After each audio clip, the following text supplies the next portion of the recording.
The Sussexes humiliated as Princess Eugenie and Beatrice reject to share the same frame at Jubilee. Princess Eugenie and Princess Beatrice stuck to their seats at the Platinum Jubilee's national service of Thanksgiving to prevent a photograph opportunity between Prince Harry and the rest of the royal family, a royal expert claimed. Princess Eugenie, 32, and Princess Beatrice, 33, joined the thousands of people gathered at St. Paul's Cathedral to celebrate the life and reign of her beloved grandmother, the Queen, earlier this month. The two daughters of Prince Andrew and his ex-wife Sarah Fergie Ferguson, and their husbands, were seated in a row alongside the Duke and Duchess of Sussex. Speaking on the latest Mail Plus Palace Confidential, editor Richard Eden discussed the seating arrangements at St. Paul's and how the two princesses didn't move from their seats to avoid an awkward photo opportunity. Palace Confidential's host asked Mr. Eden if he thought there would have been assigned seats or if the royals would have just been told you were on that row at the event. Mr. Eden said, "From what I'm told there really was assigned seating. Why it was so, Beatrice and Eugenie didn't move, they didn't, move down the row to let them, Harry and Meghan, in, they stuck to their seats." The royal expert stated that there was a reason that the princesses stayed put in their designated seats. He said, "Why they left, there was a procession to leave the cathedral. It meant that Harry and Meghan were far behind, they had to wait for everyone else in their row to leave first so they couldn't be photographed.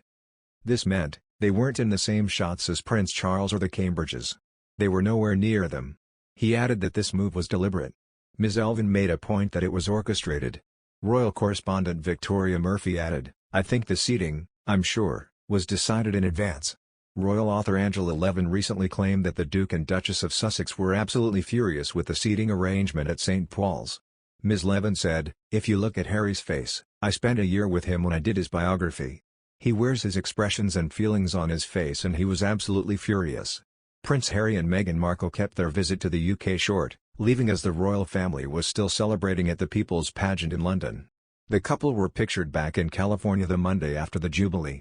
Following his return, it is said that Prince Harry cannot score his name in the good books of the royal family amid furious row.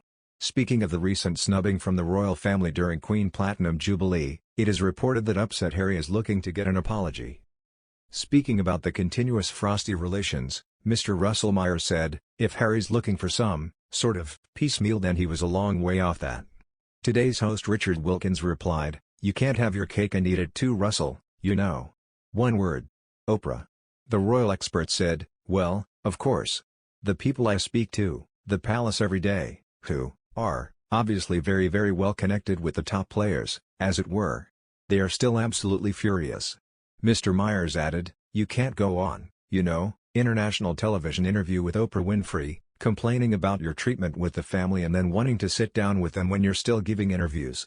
Adding of Harry's bizarre interview, Mr. Myers added, "Harry was giving an interview just a couple of weeks ago when he was at the Invictus Games.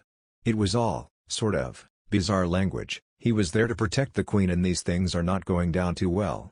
If their relationship, is to be repaired, then there needs to be a bit more water under the bridge.